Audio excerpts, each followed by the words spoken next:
limpos no interior e no exterior.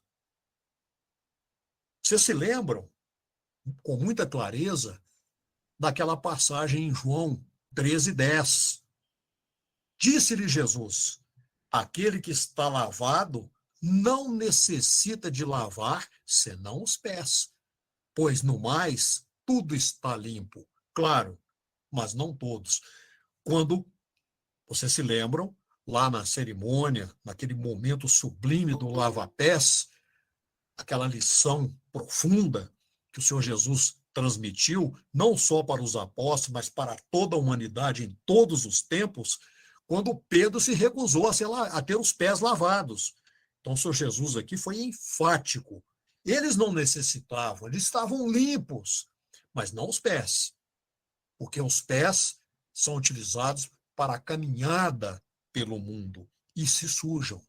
Então, quando a gente é limpo no nosso interior por meio da lavagem regeneradora da palavra de Deus, todo o resto se limpa. Então, nesse momento, essa pessoa lavada deixa de praticar más obras e passa a produzir boas obras em Deus. Vamos conferir, que é muito oportuno nesse momento aqui, o que disse Pedro na sua primeira epístola, capítulo 1, versos 21 e 23. Eu vou ler aqui. Só um momento, por favor. Então, primeira epístola de Pedro, capítulo 1, versos 21 a 23. E por ele credes em Deus. Esse ele é o Senhor Jesus Hamashia. Credes em Deus que o ressuscitou dentre os mortos e deu-lhe glória, para que vossa fé e esperança estivessem em Deus, purificando vossas almas pelo Espírito, na obediência à verdade, para o amor fraternal não fingido. Amai-vos ardentemente uns aos outros, com o coração puro, sendo de novo gerados, não de semente corruptível, mas da incorruptível, pela palavra de Deus, viva e que permanece para sempre. Vamos voltar aqui, por alguns momentos, à atuação do batista profeta João. João, ao escutar que os seus batizados que eu digo assim, as suas pessoas batizadas, né, permaneciam atreladas à concepção errônea de que eram salvos por serem descendentes de Abraão, protestava dizendo: e não penseis que basta dizer, temos por pai a Abraão. O povo de Israel, vocês se lembram, evocava diuturnamente a paternidade divina por meio da descendência de Abraão, como se a hereditariedade, a herança, fosse suficiente e de nada mais eles necessitassem para a salvação. Então, no conceito deles, expresso lá pelos fariseus e saduceus, doutores e guardiães da lei, ser filho de Abraão era a mesma coisa que ser filho de Deus. Mas João, o Batista, demonstrava que os filhos de Deus são gerados em poder e não por meio da descendência humana.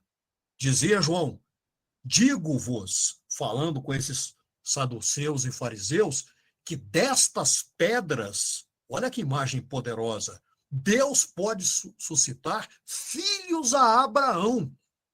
Ou seja, pelo seu poder infinito, Deus tem as condições suficientes de fazer surgir filhos para si até de pedras, se ele assim o desejar.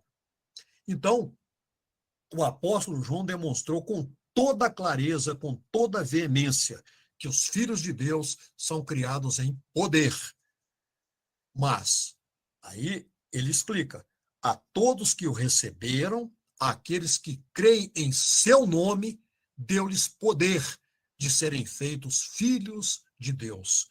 Ou seja, os verdadeiros filhos de Abraão são aqueles que tiveram a mesma fé que o crente Abraão e não o mesmo sangue dele, o sangue que foi transmitido ao longo dos séculos.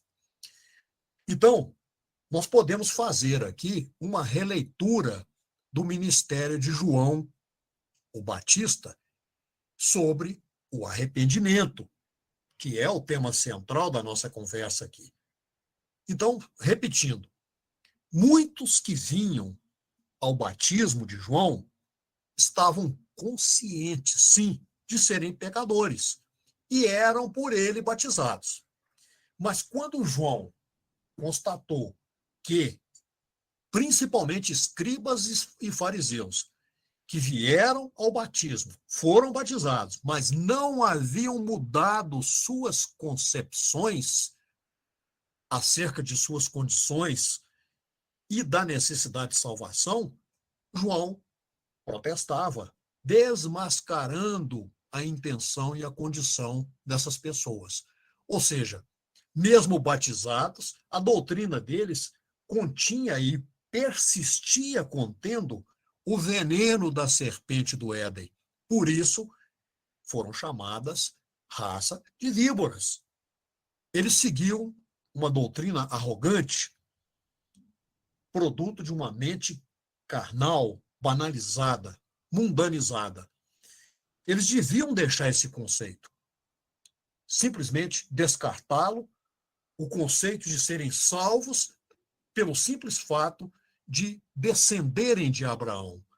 Ou seja, eles deveriam deixar de confiar na carne e na exterioridade da lei.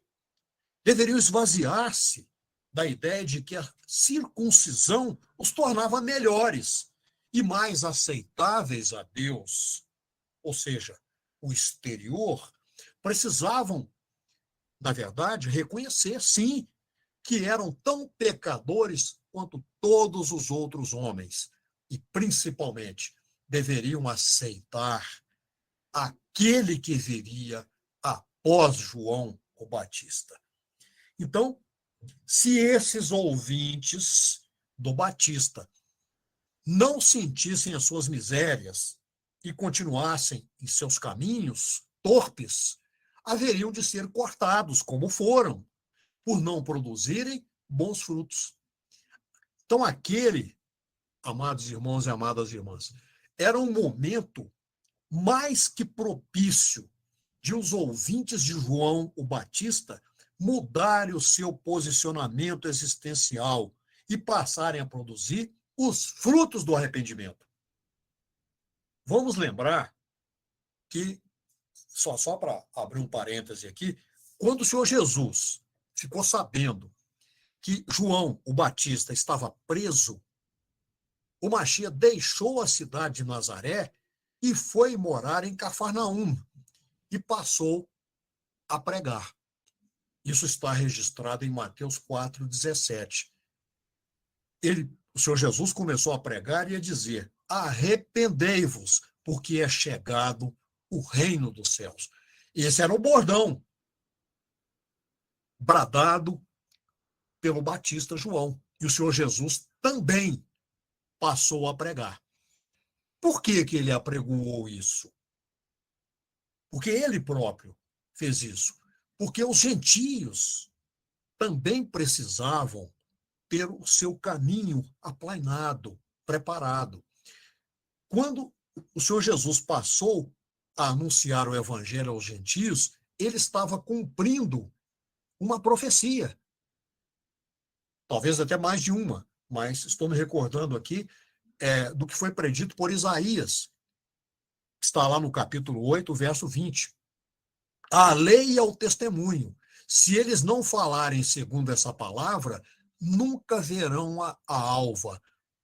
Isto porque não há luz neles.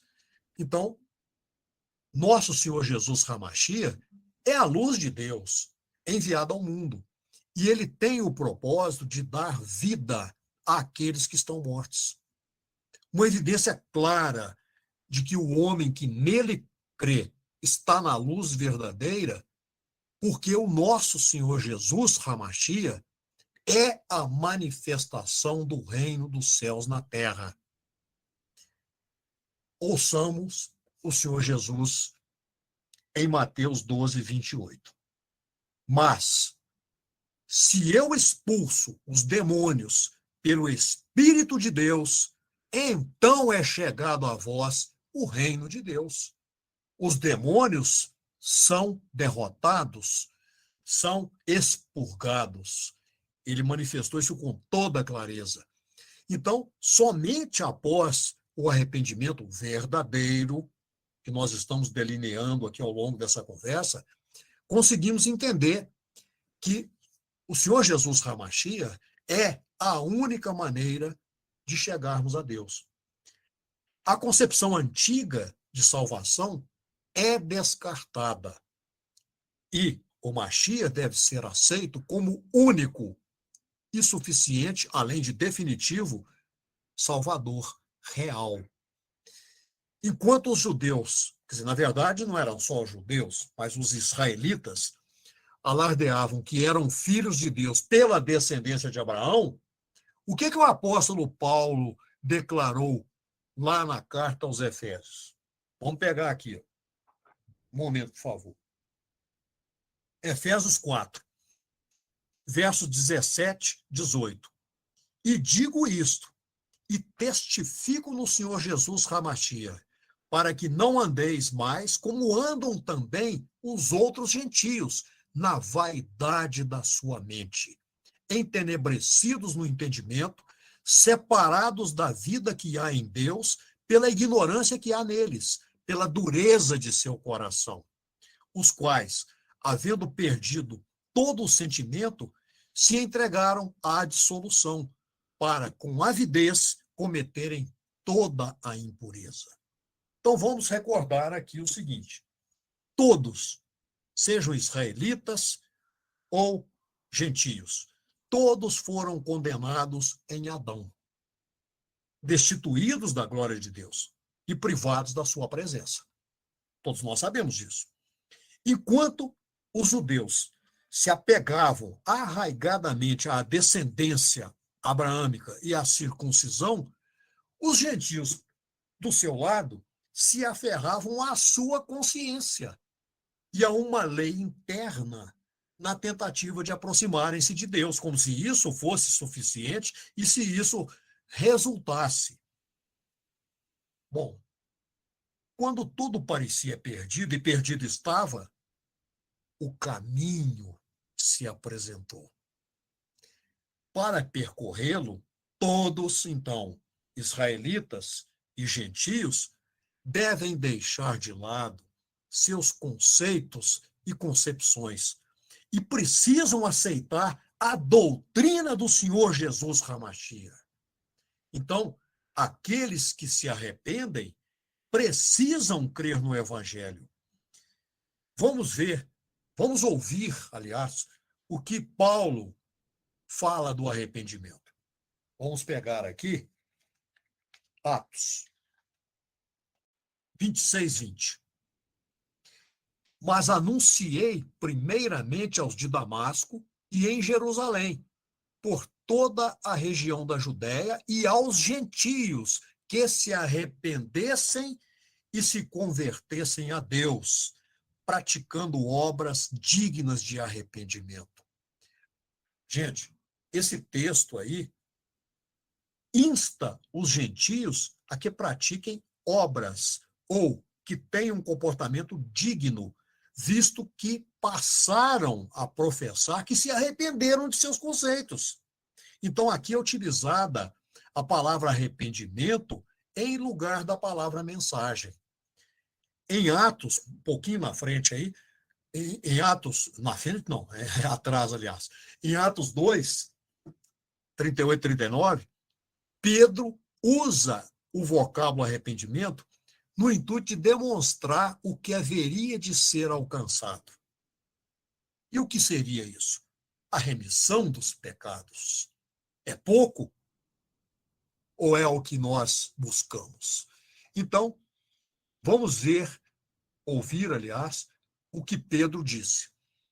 E disse-lhes Pedro: arrependei-vos, e cada um de vós seja batizado em nome de Jesus Hamashiach, para perdão dos pecados, e recebereis então o dom do Espírito Santo, porque a promessa diz respeito a vós, a vossos filhos e a todos os que estão longe, a tantos quantos Iá chamar. É claro que não está escrito Iá lá, está escrito Senhor, mas eu que estou colocando aqui o nome sagrado de Deus.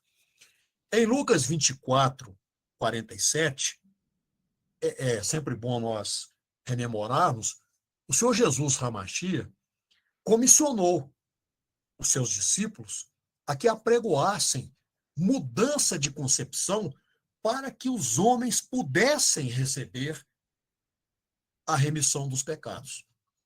Mas, que fique claro, em momento algum, o arrependimento reclamado o tempo todo aí como condição indispensável, sine qua non, para a remissão dos pecados, esse arrependimento em nenhum momento faz referência ao comportamento, à moral, à ética, a concepções, posturas. Não.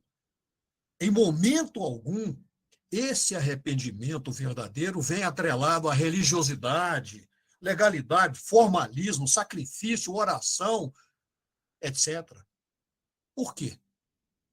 Porque o arrependimento visa exatamente a combater esses conceitos. Isso é poderoso, isso é muito importante.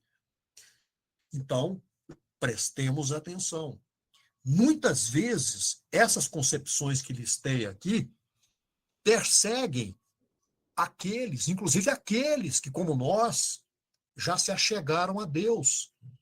E sobre essas considerações, o escritor aos Hebreus, que até hoje nós não sabemos exatamente quem foi que escreveu, se expressa da seguinte forma, em Hebreus 10, 22. Cheguemo-nos com verdadeiro coração, em inteira certeza de fé, tendo os corações purificados da má consciência e o corpo lavado com água limpa. Opa! O que está sendo colocado para nós aqui?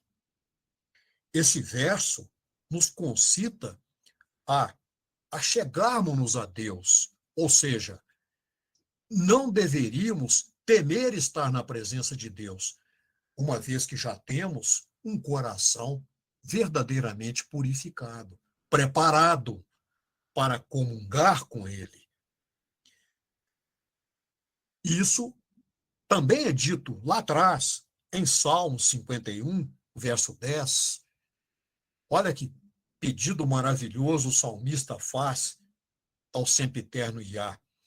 Cria em mim, ó Deus, um coração puro e renova em mim um espírito reto. E assim, nós aprendemos que somente podem aproximar-se de Deus aqueles que estão de posse de um verdadeiro coração. Que coração é esse? Adquirido na regeneração. Como? Como isso é possível?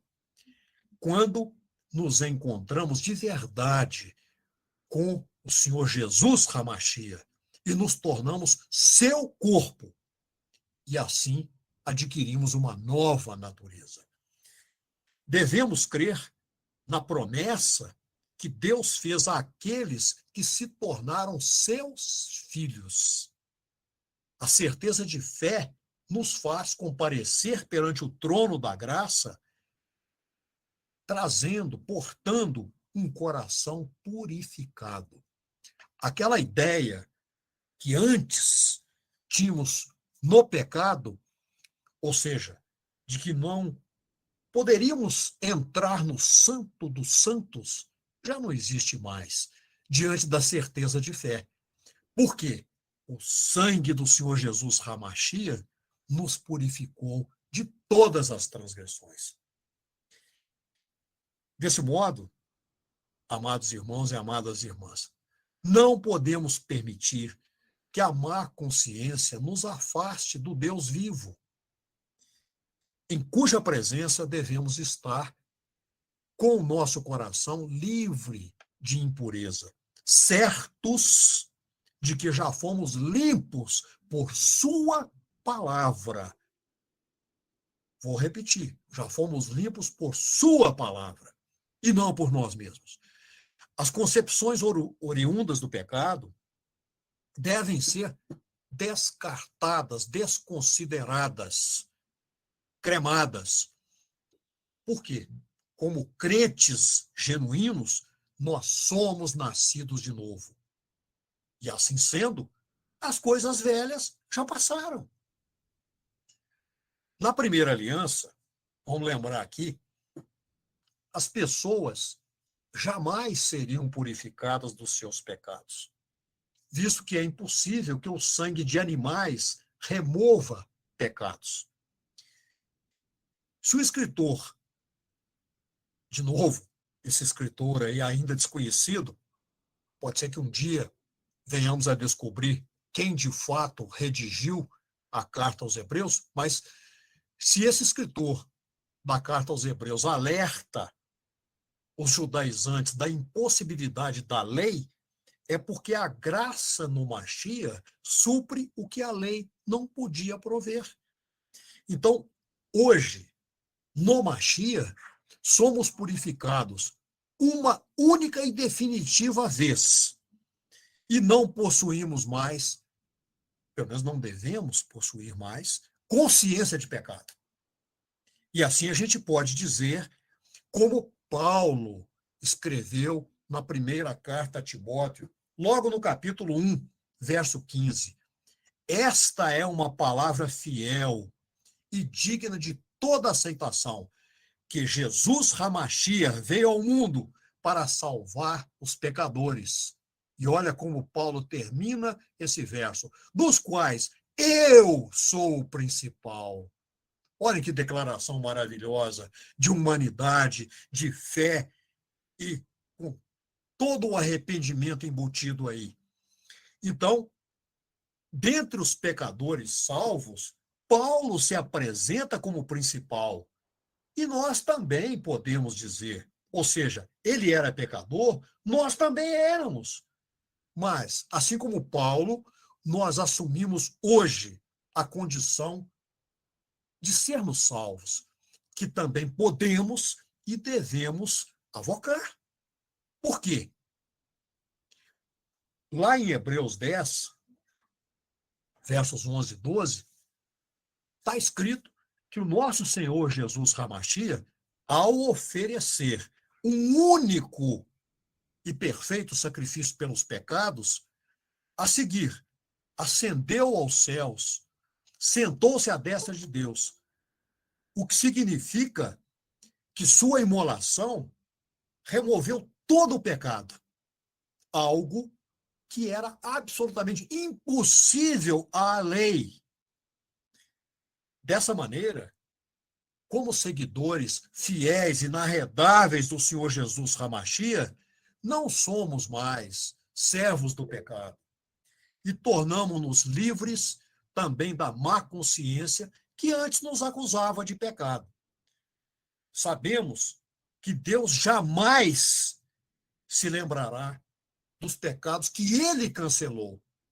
E por sermos ou termos sido redimidos, deixamos de ser pecadores. Amantíssimo irmão Cronaca, levantaste a mão? Falta 10 minutos, irmão Eduardo. Muito obrigado, irmão. Eu estava no entusiasmo aqui e acabei demorando um pouquinho para responder ao seu levantamento de mão. Mas eu estava dizendo que Deus, ele próprio disse, não se lembrará dos nossos pecados, que foram cancelados. Então, qual é a nossa obrigação? Fomos redimidos, então deixemos de ser pecadores. Na verdade, nós deixamos de ser, mas devemos continuar sendo. não pecadores. Por quê? Porque se mesmo após crermos no Mashiach, ainda permanecêssemos pecadores, o que estaríamos dizendo a respeito do Senhor Jesus? Ele estaria sendo tipificado em nós como ministro do pecado. E não mais haveria como oferecer um sacrifício pelos pecados. Então, diante dessa verdade, o que o escritor aos Hebreus solicita? Que nós oremos por ele, visto que ele próprio confiava ter uma boa consciência em que, em tudo, queria portar-se de modo honesto. Mas, vamos lembrar que não é o portar-se honestamente, de modo ético, de modo aparentemente correto, que conduz o homem a Deus. Porque nós só chegamos a Deus por intermédio do Senhor Jesus Hamashia. Então, estamos agora caminhando para o final desse setor, dessa parte do estudo. Vamos lembrar que o arrependimento apregoado pelo Batista João e pelo próprio Senhor Jesus Hamashia não se baseia no comportamento das pessoas. João não repreendia fariseus e saduceus por aquilo que fizeram ou deixaram de fazer. Antes, a admoestação que João fazia tem por base a proximidade do reino dos céus. E o que significa isso? A presença do Senhor Jesus Hamashia entre os homens. Gente, eu não consigo imaginar a honra, a glória, a sublimidade que foi entregue a essas pessoas naquela época. Conviver diretamente com o Filho de Deus, com o procurador plenipotenciário do sempiterno Iá. E olha que ele, o Senhor Jesus, concitou reiteradamente, com toda a paciência, as pessoas a que se arrependessem. Mas, em momento algum, o arrependimento mencionado por ele, assim como o que João anteriormente havia citado, tem relação com a nossa conduta. A mensagem de nosso Senhor Jesus Hamashia é demonstrada de maneira completa nas palavras que eu já falei aqui, mas vou repetir, pela contundência delas, pelo evangelista Mateus, no capítulo 12, verso 28. Disse o Senhor Jesus: se eu expulso os demônios pelo Espírito de Deus, então é chegado a vós o reino de Deus. Isto é, os ouvintes deveriam arrepender-se porque ele estava entre os homens, o Machia prometido, prenunciado desde o primeiro verso da Escritura. Na primeira palavra da Escritura, o Senhor Jesus foi prometido. Então, deveriam estar convictos e decididos a deixar seus conceitos de lado e crer no Evangelho. Não importa quem é o pai, se é Abraão ou Joaquim, é mandatório crer no Senhor Jesus Hamashia, para que se receba o poder de serem feitos, de sermos feitos, podemos dizer assim também, filhos de Deus, filhos verdadeiros de Deus, embora adotivos, mas verdadeiros de Deus. Então, agora, eu termino esse estudo, essa parte do estudo, com uma frase peremptória e definitiva do próprio Senhor Jesus Hamashia, nosso Senhor e Salvador, que está em Marcos 1:15. O tempo está cumprido e o reino de Deus é chegado. Arrependei-vos e crede no Evangelho. Amém. Amém. Amém. Terminamos? Perguntarão vocês. Não. Na verdade, amados irmãos e amadas irmãs, apenas começamos a entender o que é arrependimento. Na próxima Santa Convocação, se o Sempiterno Iá assim o permitir, nós estudaremos características mandatórias do verdadeiro arrependimento.